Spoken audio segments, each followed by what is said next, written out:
Catch Texas in Color every Wednesday morning at 11 a.m. And don't forget to subscribe to the channel.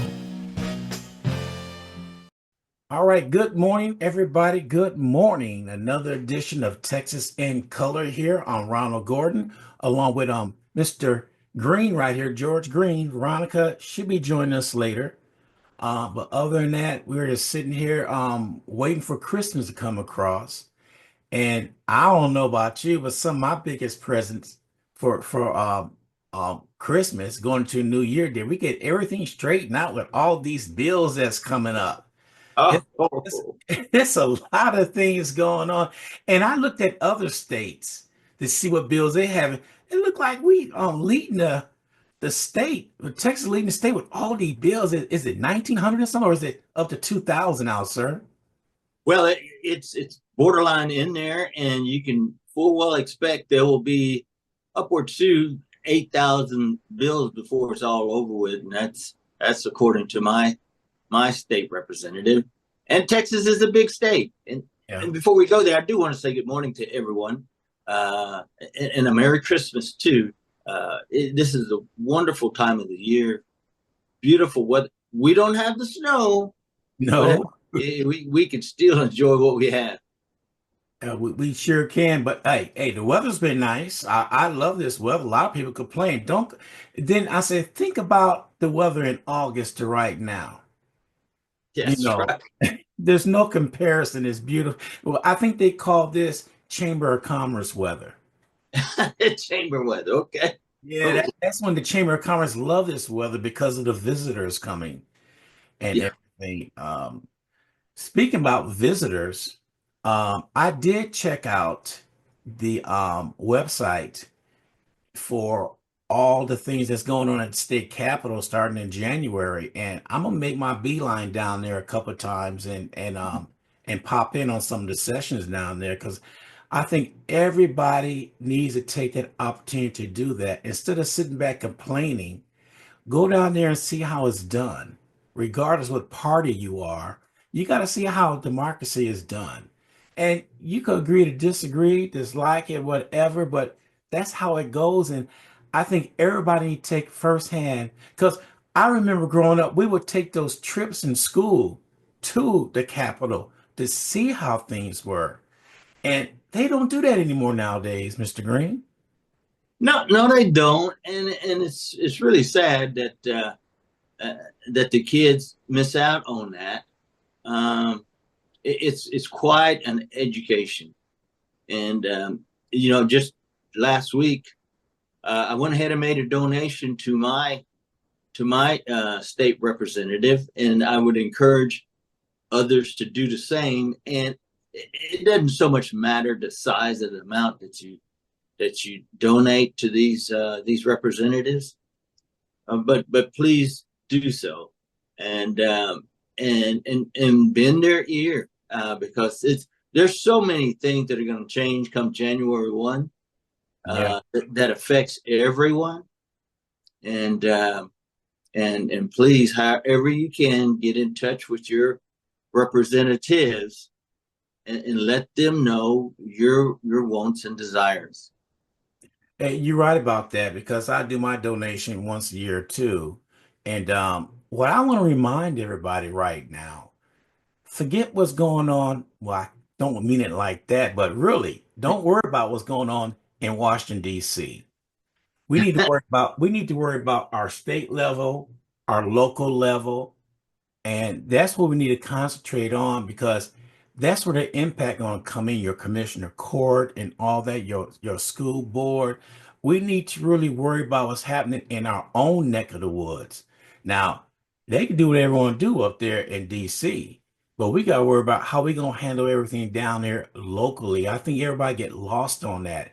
They think that DC is dictating, doing this, doing that, but actually it comes down here to the local level. Am I in the right direction, sir? Oh, absolutely. 100%. Please focus here in your own backyard, so to speak. And if you don't know your representative, get in touch with them. There's an easy way to go about it. If you have access to online, Go to legislature online, Texas legislature online, and look up your representative and also some of the bills that are being submitted. So please. Okay. So we left off last week on school vouchers and got a lot of messages about the school vouchers. I think every day I was looking up, I got another text message. You didn't talk about this. You didn't talk about this. I said, it's a lot to cover. Yes. You know, I didn't believe that because we hit some nerves last week and they still talking about the $8,000. They said, what can $8,000 buy? And so I did a little research on some of their private schools and stuff, and I found out quite a bit. Some of these, when they say $11,000 or what was it, $11,172, something like that a year for some of these schools, but they weren't looking at the schools in a whole. They was generalize everything, and so Mm-hmm. what I found out, some of these schools may may have to handle maybe 40 or 50 students. That's how small they are. Uh-huh. Yeah. And then that's where the low cost is at. But when you get up to those schools that handle two, three, 400 students or more, that's where the price climb up at. And I'm trying to explain that $8,000, if you end up going to a moderate school, and let's say 18,000, $20,000 a year, that Mm-hmm. $8,000 just a drop in the bucket. You got to come up with the rest, which will probably help out some people that they don't have to have the burden of paying that whole 20,000. They all got to do is pay 12,000. And I was trying to explain to them, you have to go to certain schools, you got to see it. And Mr. Green, the most one I got on was about the schools is the counties that don't have private schools. I Mm-hmm. heard I heard more on that. So we're gonna take the brunt because we don't have a private school. And you hit the nail on the head last week, and somebody brought that up. Some of the biggest employers are the school district in some of these small towns. Yes. Yes. That's really going to be um, hurtful for the people in those size counties. And we have seen this trend coming for quite a few years now as these smaller counties are losing population. And it even stands out more that school district in that county is their, in a lot of cases, number one employer. And so this is going to be another damaging blow to them, um, should this school voucher bill pass. And it's still, they're still going to be fighting about the school voucher thing here come January. Yes, the governor has a lot of authority and a lot of pull as to what he wants, but the battle's not over yet. And that being the case, there's still a lot of unanswered questions, as you've uh, picked out, Ron, that has not been answered. So uh, there's still more work to be done. And I got well, somebody called me and said point blank, we understand that Abbott's want to push this school voucher, but in the meantime, why has not released any money to the public schools in 2 or 3 years? Just holding on to it. He said it's almost like we want the public schools to fail because he's not releasing any of that money. I said, well, I really can't answer that question, but that is a good question. And I tried to reach out, and nobody want to answer the phone when you ask a question like that. I was told call so and so. I was called to do this. And every phone call I made, I got turned back to the original person. And you talk about how the cycles just go around, and then they got this one thing that really chaps my butt is talking points. I ask them a question, they give me an answer about Mars. I didn't ask that question. I just want to know why money is not released to the public schools for all these years. We got a teacher shortage, and they're hiring um people who have life experience, which mainly is trade school. I mean, with trade and all, I can understand that. But we're not getting qualified teachers in because we got to admit, Texas is one of the lowest paid states for teachers in the whole United States. It is, and that's sad. You know, we're what the largest, or next to the largest state in the nation, and our teachers are not compensated like they should. And we probably, and I say we because I'm a certified teacher since 1979. So we work harder or the hardest of all because we have such a challenge.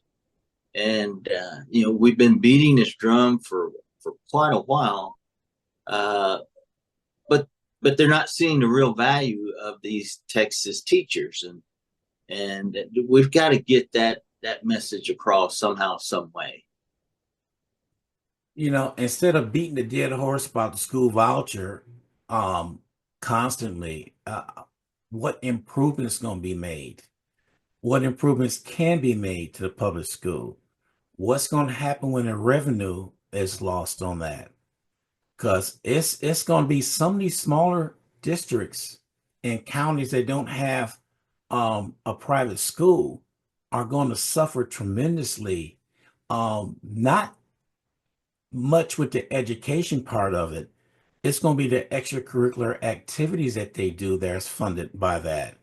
So we're looking at things that's going to slowly but surely disintegrate our public schools. I don't want that to happen, but the writing's on the wall if the passage of the vouchers go through. Because we had school districts all around the state, and I have never, ever in my lifetime heard of schools closing. And that right there is a tell sign right there. So what's going to happen in a small county and the school district can't be supported? And if they close that school down, they got to bust them kids to other places. And the cost in that is going to be tremendous too. That's just my opinion. I know. I think you've got a valid point there, and like I said, a lot of the questions have not been answered yet. And I'm looking at these smaller towns, and I've taught in some of these smaller towns. Um, what's going to be their their avenue to fill those gaps? And it's the children, it's the kids that are Mhm. really suffering, and we're let's face it, we're putting them out in the left field, and we've got to get some answers here this next session come January, uh, to some of the questions that we have, because you know before you blink an eye, school is going to be over for 2024-25. Yeah. We're going to be rolling over into the next school year. So there's got to get we've got to get some answers within the next session of the Texas legislature. Oh, that session may go on for 2 years. All them bills they put in there to pass. That may Yeah. be the longest session we have. Well, the governor can always call special sessions, and he's not afraid of doing it. No. So let me put a scenario up for everybody to this is something I was thinking about what the alternative they might do for public schools, especially in the counties that don't have a private school. And I hate saying this word. I don't like saying it, but I'm gonna say it. Online school. That may be an alternative they want to do if funding is not there, online school. But there's a little glitch in that. You're talking about counties that don't have internet access. You're talking about counties and cities that had to get laptops to all the kids. There's a cost in all that. So I'm looking at a scenario if that comes to being, and let's say we know that the school districts get paid for everybody that's in school, in class. They get paid for that student that's in class. Weigh the cost of a laptop, internet service, all that other stuff to go along with that. I did was writing some things down, and it's going to be more costly for that right there as of school wise, teachers online. And let's not look at the suffer of the kids that will not be able to interact with other kids Hmm. online. That's going to hurt them socially, mentally, and physically. I'm just putting that out there. That's an option that I heard from somebody about 2 weeks ago. And I said, oh, I never thought of that because that's how they did it when the pandemic hit. And Right. somebody, and matter of fact, the pandemic, some kids are still scared to go to school. So what are we turning the state of Texas into if that situation happens? Yes, you're right. I mean, there's always an option, and the online method. I think we saw and experienced that as far as an effective teaching tool, some kids just don't, they don't grasp it when it's an online type of method. Um, some kids learn better when they're in an environment where there's other kids like themselves. They're in an environment where they can see, touch, and feel that teacher there in front of them. So um, the best method is having a body there in front. And then when I say a body, we got to go back to public schools. They were hiring a lot of teachers that were not certified, that were not qualified to teach, but in their rush to fill a spot, hired a lot of people that were not fit to teach, and we're suffering from that. So there's no easy way, but we got to find it. Yeah.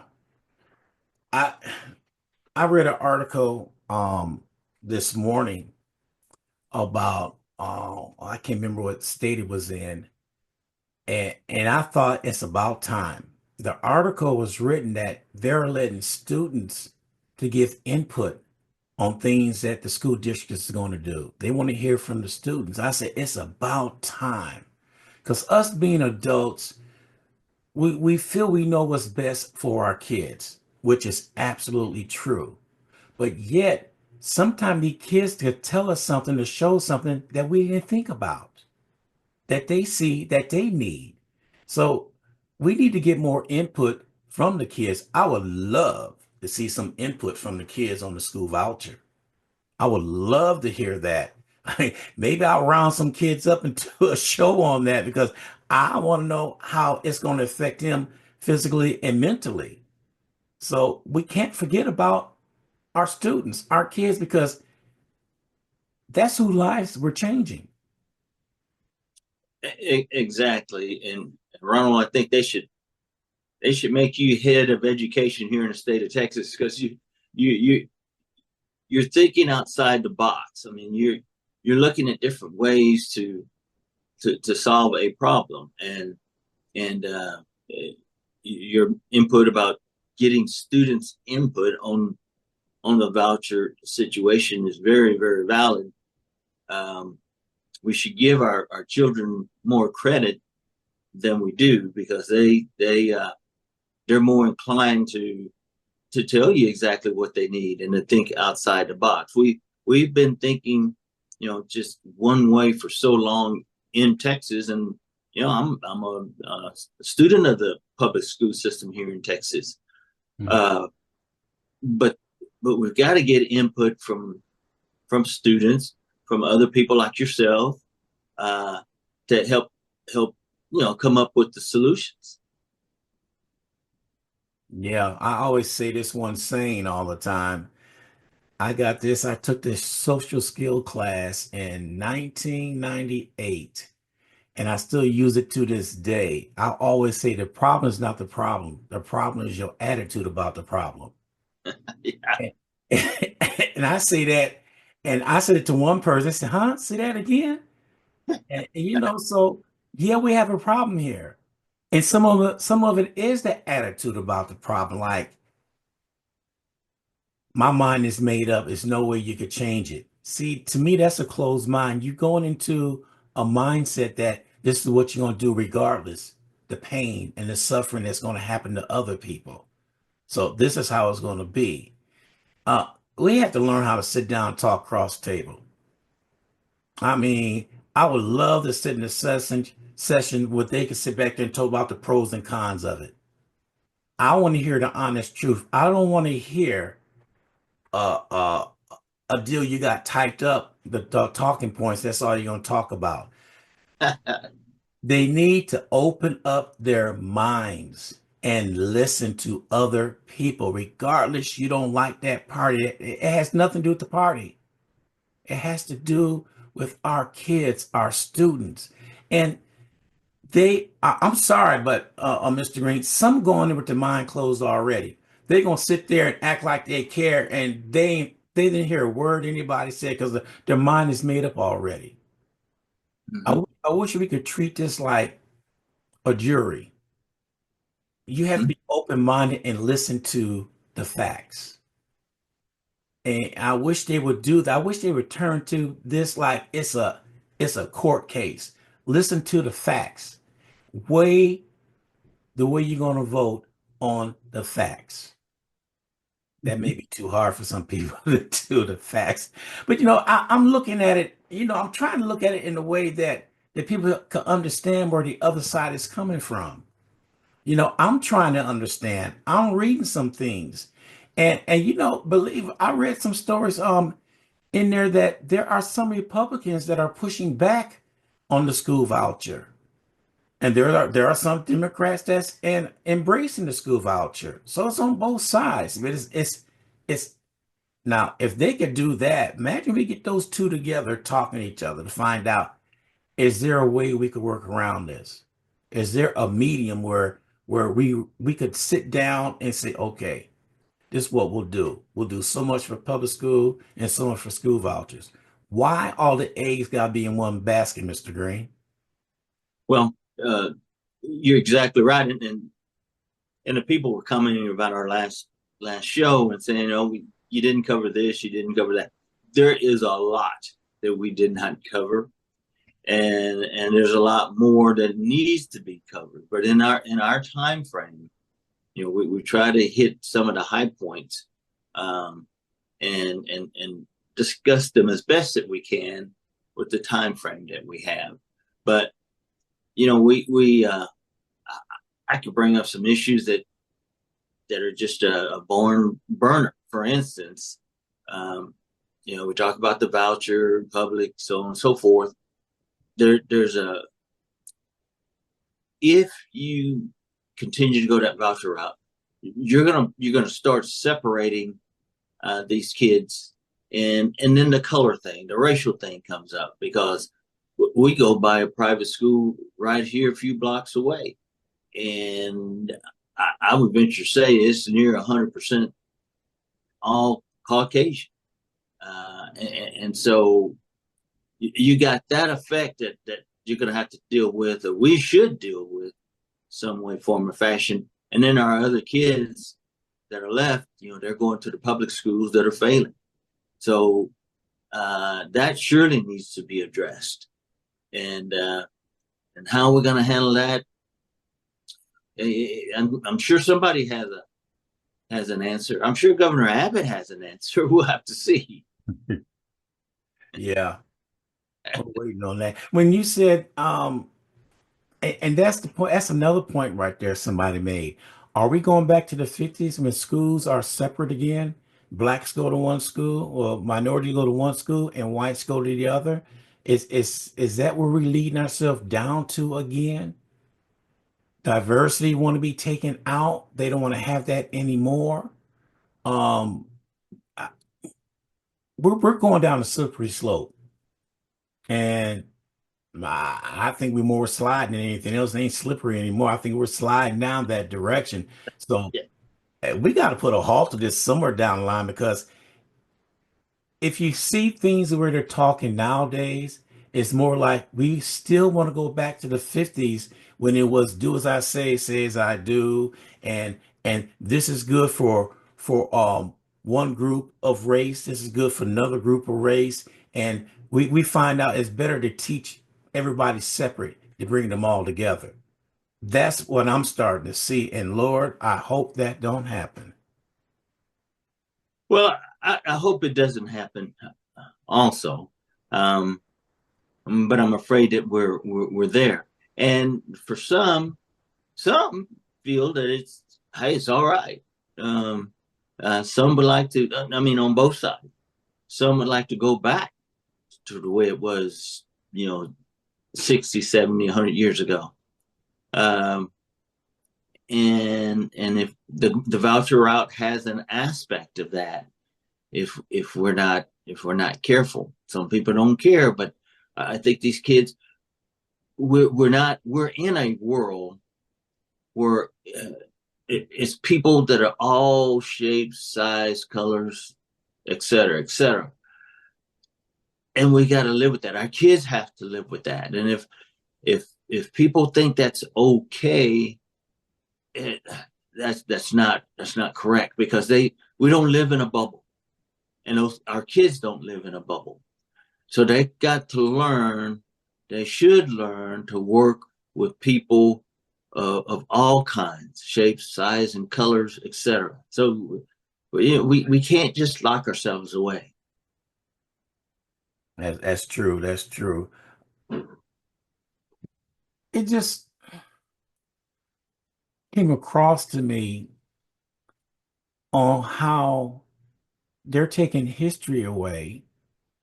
It's almost like they scared the history because we learn from our history.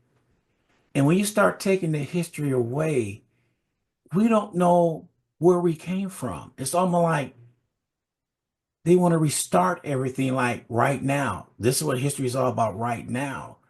So they pull the history away and don't know the struggles that minorities went through to get that equal opportunity for education and stuff. And like we're going right back, and that's how they want it to be. And that's not going to work. I'm sorry. Because back in the days, some of us were scared to say things. That was just how it was. Or we got in trouble, or they did something to the family, whatever. They silenced us. It's not like that nowadays. We got a lot more minorities outspoken on what's going on. So with them trying to take history away, they're hurting themselves because somewhere along the line, somebody say, whoa, wait a minute. Hold up. You know, didn't this happen back in the 60s? Why are we doing it again? It failed then, so why are we doing it over again? So we're gonna see some repercussions on this, and it's not gonna happen overnight. I tell you that much. But what it will happen, it will happen slowly but surely. I would think our next election in 2026, we'll see the outcome of the bills that are going to be passed and all that stuff in January. I think we're going to see a repercussion on that in 2026. That's just my opinion. Well, yeah, I think your timeline is about right. Um, we're going to see a couple of classes of kids that will go through and will suffer the consequences.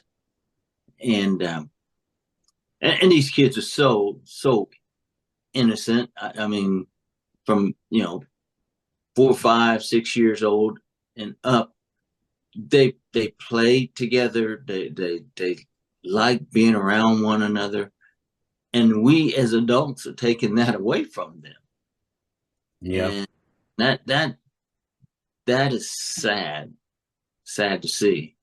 Um, and I hope our leaders in Austin, I hope they can have somewhat of a vision and see the net effect of what they're doing, and make a correction, and come up with some answers. You said something right there. You're hoping our leaders could see what's going on. And my question will be, have the leaders ever talked to anybody at the local level in schools? Have they really sat back and see what's going on? Or they got this agenda they want to go ahead and push through, regardless who they hurt? It doesn't make a difference. Have they got, I'm trying to think of a word to use. I can't, the word is not coming to me. I don't know why. Come on, Ron. That never happens. It did. Um, I just can't think of it. Have they any guilt on what they're getting ready to do and what they're getting ready to start? You know, me, myself personally, if you talk about school vouchers for 4 years and you haven't given the public school any money for the past 3 or 4 years, and your agenda is that, they're hurting everybody because he has the right to hold that money, and that's the power he has. I'm not releasing this money to public schools whatsoever. I'm not going to do it. But yet you want this school voucher to go through.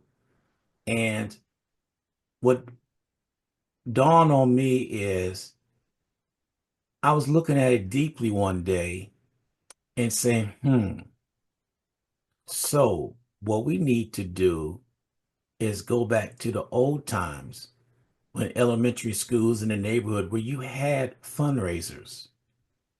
That's what it's going to take to keep some of these schools alive, to go back to the old ways on how we used to do things until this get resolved. And it's a crying shame we have to do that, but unfortunately, we may have to go in that direction. Well, it's you look at that, and back in the older days, let's say back in I'll go as far back as the '60s, where you had a school, and the students that were in a certain radius of that school went to that school, and and that was all fine and dandy, but because we were all of different races and nationalities and everything else, because we lived in that area.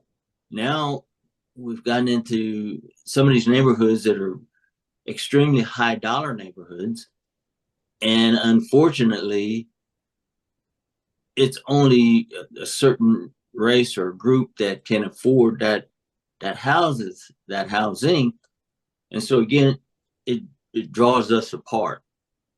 And so you got that. It would be nice to go back in the older days where you everybody goes to that one school, but again, it goes that's usually just a certain group of people that can afford that home, those houses, and there you are back in a similar situation.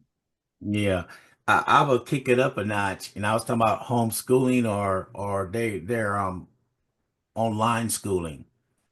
I know this particular person who owns an AI company, and he was telling me about a few months ago how that may take over teaching kids in school, the AI itself, if it's online schooling.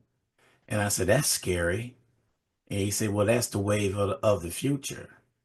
So if that's the wave of the future, people being at home doing, I still don't like it. I still don't like it because kids got to interact with each other. It's no ifs, ands, or buts about it. They have to. Or we're going to have a society of closet kids that don't want to go outside and be among each other. And that's going to hurt. That's gonna hurt. So I don't know.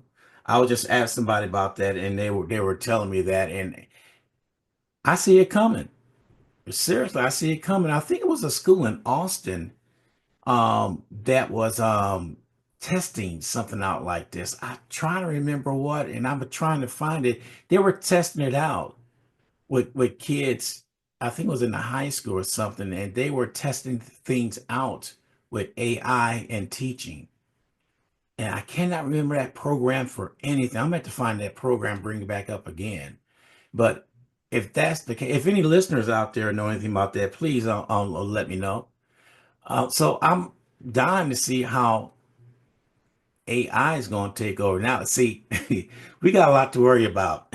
We got the school vouchers, got the public school, we got AI, and what else can be thrown out there? These poor kids, they're going to be so confused, or they may embrace it. I don't know. But it's a new time and a new day, and we have to adapt no matter what comes our way. The bottom line is, whatever happens in the session about school vouchers, we're going to have to adapt to the situation, what's going on. And that's, we could fight it all we can, but once it become law, what are we going to do once it become law? Hmm. You know, Yeah, that's for certain. Um, and you go back to the parents, and I've taught in some school districts where, you know, if they have one parent, they were lucky. Uh, and having dual parents, both mother and father, was rare. Uh, and my point to that is, some of these parent, they're struggling out there every day trying to make ends meet. And while we talk about, reach out to your leaders and do this and do that, they can't afford to lose or leave their job. I'll put it that way. And so they're going to have a spokesperson for them, uh, to give their side of these issues that we're dealing with. Uh, Parents would love to be there and speak up for their child, but some of them just can't afford to do it. Um, so we got to have some people to speak up for them. yeah, and you're right about that. We have to have people to speak up, like you said, our representatives. They'll be in the state capitol. Like you said, we need to call them, talk to them, find out where they stand on the school vouchers, find out what could be done. What do we need to do? Because there's a lot of questions out there on what can happen or what input can we have. And I think each neighborhood ought to send a representative down to the Capitol when that bill comes up, because we need to know firsthand what's going on. Mm-hmm. And like I said, there are some parents or single parents they can't afford to take that trip down there. They can't afford private schools.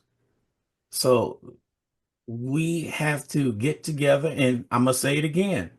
We have to put this together as a village. The village need to come together, put a representative from that village and go down there and see what's going on and come Mm-hmm. back and tell the people firsthand what's going on. Better yet, talk to your representative, see you can meet with them when you go down there, because they shouldn't turn you away because you voted for them, Mm-hmm. you know? And that's something we need to do as a collective. I think that's something we need to do. So you hit a point right there, Mr. Green, about that. And I agree with you because I'm thinking about an old song. I don't know why this song came in my head. Nothing for nothing leaves nothing. You got to have something if you want to deal with me or be with Mm-hmm. me. And I listened to those lyrics right there, and that's got a point. Mm-hmm. So I'm not gonna start singing everybody. I just remember the lyrics to that song. I'm gonna save y'all that hardship. So I'm just watching. No questions coming across yet. So your listeners out there, if y'all have an opinion about the school vouchers, please chime in and let us know something. how you feel about it, what you think about it. And I see we got people on this watching. Please drop us a line and give us a question or anything so we be active with everybody out there. We want to make this interactive, talking about Uh, school vouchers because it's not going to hurt just your neighborhood. It's going to be the whole state of Texas. yeah, And from what I gather, if did we talk about Arizona was doing this already last week? yeah, I believe it was Arizona. Uh, Arizona, and they say that it is going, but it's going. Now I couldn't get no pros or cons about that. All they said it's going. That's all. So I like to dig into some other states and find out how's it going on there. I would like to, we're often compared to Iowa, for instance. Yeah, Iowa seems to be a state that sets a lot of standards. Iowa, Nebraska, that whole Midwest area up there, and and I'm a chuckle, Ron, because I think we're not getting a lot of questions answered right now because everybody's out shopping. They're trying. We're 4 days away from Christmas Eve, and I would say if it weren't for, I guess I'd just give them a plug, Amazon. I don't know what I would do because Santa can't get around to everybody. But they yeah, made the trip. They did they got my presents over to my grandkids. So yeah, that's probably why everybody's out shopping. It's Christmas time. yeah.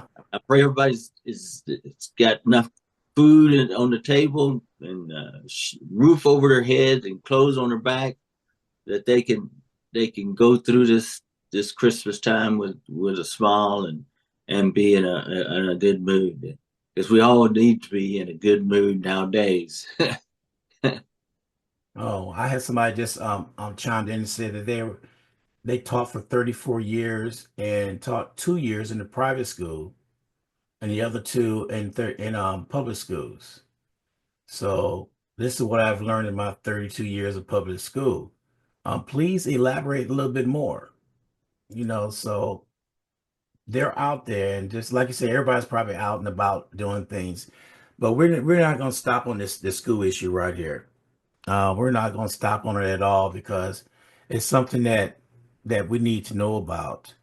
And I'm just saying, our next show will air January 3rd because we're going to take next week off because of the holidays. But January 3rd, um, when that comes around, I'm gonna have a list and put it on Texas in color of each. I think it's out there if I'm right for the session coming up each day or what bill is being, and so ahead of time when head down to the Capitol. And I would love to see a little bit of everybody down there. Actually, I believe that Capitol is going to be packed this year. You Well, know, I it, really, it should be. I really think people are going to come out and they want to come out and see what's going on. And I really want to see that because that's how we're going to know. They should. And come January 1, there's a bunch of bills that are already going to go into the effect January 1 Yeah, that affects all of us. So yeah, people be on the lookout. yeah, See what is going to hit you come January 1, and then see what is going to come up through the rest of the session. yeah. Somebody just posted there is too much waste in public school, not enough money in salaries for educators. I agree with that. And no incentives for new teachers to enter the field. She hit it right on the head. Well, she has a point, and there is a lot of waste. That's one of the things that the private voucher people are going after. When you have people like President elect is putting into these different positions, they're wanting to cut the waste that is in these governmental departments and agencies. So that's their drive. We're going to get rid of the waste, and the public schools, they have not all. Now these smaller schools are struggling, but these other schools, they've got millions and millions of dollars to put away, and they're still knocking on the door for more money. Now that needs to be dealt with. So instead of them for the past few years pushing for the vouchers, why do you put a committee together to push where the waste is at in public schools? Why didn't they do that? That'd have been something to do. Well, I can't speak for all of them, but it appears putting government layer on top of government layer on top of government layer, it usually has been known to be ineffective, and so it goes back to the people that we have in these positions. Um, we don't need to drill down any deeper than, hey, who do you have sitting on those boards, sitting on these committees, that are in charge of the funds and the oversight? Uh, that's where we need to look, is in the mirror. Yeah. We just said that the highest salary we know goes to the administrators and stuff. They get the money. Superintendent school districts, they get that. While some teachers are making less than 60,000 a year, but you get somebody hired superintendent that's getting $250,000 or more a year to run a school district. I'm sorry. There's some times where salary cut need to be made at the top. It's all about the money, and it doesn't trickle down. I never seen it trickle down. I never had a teacher say, "Hey, I got a bonus of this and that." And what? No, they don't. Um, and right here, way too much money is being diverted to sports, and we know that's the truth because Friday night lights, all these small counties and high schools is built on athletics. And that's where most of the money is diverted to, not the other stuff. So it's a lot of things to be taken care of.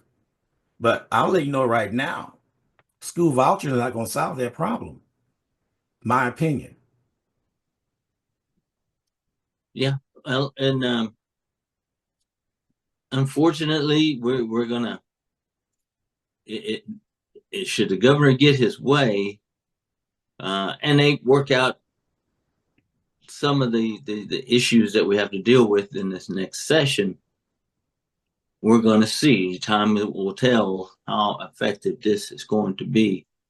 Uh, I'm holding my breath. I still think, and I'm optimistic that some of the questions that we're being asked and you're being asked, that they're going to be addressed, and we'll come to a consensus that will help our children, and since that's really who we're looking at, uh, uh, that they don't fall through any cracks. So I'm staying optimistic that they will do that, and I will hold, as I hope everyone else does, hold their elected official accountable to see that that is done. Yeah, and we see that coming. So like things going to hit ahead next year, which is another week. Next year is another week. And things going to hit and we just gotta be there. We can't talk about it. We gotta be about it. So my biggest thing is listen to somebody tell me what they don't like. And I ask the important question, did you vote? And they tell me no. First of all, should I educate them about voting or should I walk away? You Yeah. know, because it really bugs me when I get a lot of people that would talk to me about a situation they didn't vote. And then first thing they tell me, my vote don't count, but yet you're giving your opinion. And you want me to listen to your opinion, I'll listen to your opinion. And yes, your vote counts. Regardless if you win or lose, your vote counts. Mm-hmm. Yeah. It doesn't make a difference. So this session coming up, ooh, wee. I wish I could just put a tent there in the Capitol and just wake up in the morning and see what's going on. Yeah. Because I want to know. So, but let me see. Educate them, please. Yes, definitely. Yeah, I agree with that. Somebody said I will give academic teachers some choice in where they want to teach by opening better jobs or higher paying jobs in their field. Mhm. Yes, I But agree. that's true, Ron. But it goes back to those those uh, those administrators because they're hiring these people. They Hmm. get good, qualified, certified people that are knocking on the door for opportunities, and they do not hire them. And I'm like, what the heck? And then they wonder, why people are questioning, you know, public schools because you, Mister Public School Educator or Miss Public School Educator, you had a good, qualified person in front of you, and you did not hire them. Why? Yes, I agree with you on that because I'll make a long story short. I was with a company and I was doing the hiring process of it. And I believe I was a fair-minded person and I knew who fit, who wouldn't. Well, this one person didn't fit at all. Well, he knew somebody higher up in the company. They re-interviewed him with somebody else and they hired him. And I'm saying, wait a minute, I'm doing hiring, but you guys, okay, no problem, no problem. Within 3 weeks, within 3 weeks, that person broke anything you could think of about the job. He did this, did that, did not care.